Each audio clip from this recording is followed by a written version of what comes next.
পরিত্রাণ, মীনাক্ষী সেনগুপ্ত। এই গল্পের নাম পরিত্রাণ, যার অর্থ মুক্তি। মীনাক্ষী সেনের পরিত্রাণ গল্পের বিষয়বস্তু একটি নারী শারীরিক নির্যাতনের কাহিনী। মমতা ও তফজ্জিলদের ঘরের কোণের যে নির্মমতা, প্রতিদিনের রোজ নামাচা, তা একসময় বাইরে আসে। তফজ্জিলের চাচাকে আশ্রয় দেবার অপরাধে বহিরাগতদের আক্রমণের শিকার হয় তফজ্জিলের ঘর। যদিও এই 4 জন বহিরাগতদের মধ্যে চতুর্থ জন গ্রামের পরিচিতি লোকই ছিল। একথা অনস্বীকার্য যে ঘরের শত্রু ছাড়া ঘরের খোঁজ কেউ দিতে পারে না। যাই হোক, অসুস্থ বৃদ্ধাকে আত্মীয়তার সূত্রে আশ্রয় দেবার অপরাধে তফজ্জিল যেন নিগৃহীত হয়। সবচেয়ে বেশি আক্রমণ এসে পড়ে ষোড়শী মমতার ওপরে। রাতের অন্ধকারে মাঠের ভেতরে সে গণধর্ষণের শিকার হয়। পরবর্তী ক্ষেত্রে মানবাধিকার কমিশন বা নারীর অধিকার রক্ষার কমিটি এসে মমতাকে বারবার এই পরিস্থিতিতে পড়ার পুঙ্খানুপুঙ্খ বর্ণনা চাইলে মমতা একই কথা বলতে থাকে যে ওই লম্পট পুরুষেরা তার কোনো শারীরিক ক্ষতি করতে পারেননি, অর্থাৎ সে ধর্ষিত হয়নি। কিন্তু এ কথা খুব একটা গ্রহণীয় বা বিচার্য হয়নি কারোর কাছে। কিন্তু মমতা বারবার বলতে থাকে যে সে এমনভাবে তার ভেতরে প্রবেশদ্বার রুদ্ধ করেছিল যে কোনোভাবেই সেই পুরুষেরা তাকে নিঃস্ব করতে পারেননি। কমিটির কাছে কিংবা তফজ্জলের কাছে বিষয়টা ধোঁয়াশাচ্ছন্ন ও অবিশ্বাস্য বলে মনে হয়েছে।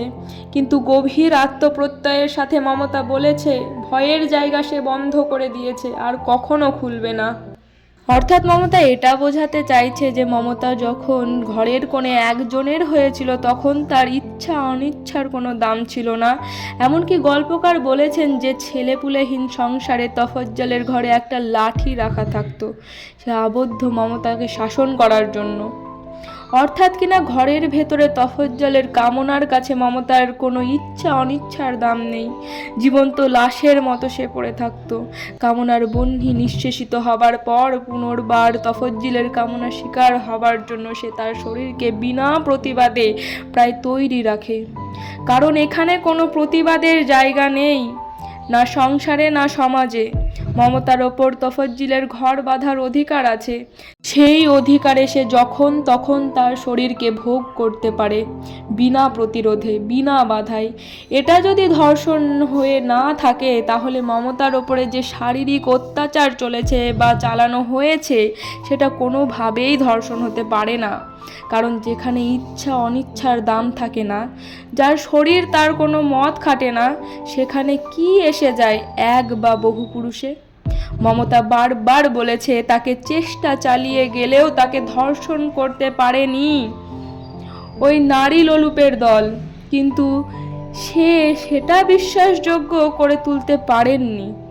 তাদের হাত থেকে সে নিষ্কৃতি পাওয়ার পর তফজ্জিল তাকে চড় মেরেছে। অর্থাৎ তফজ্জিল যে কোনোদিন এই অপবিত্র শরীরের দিকে আর তাকাবে না এই কথা নিশ্চিত।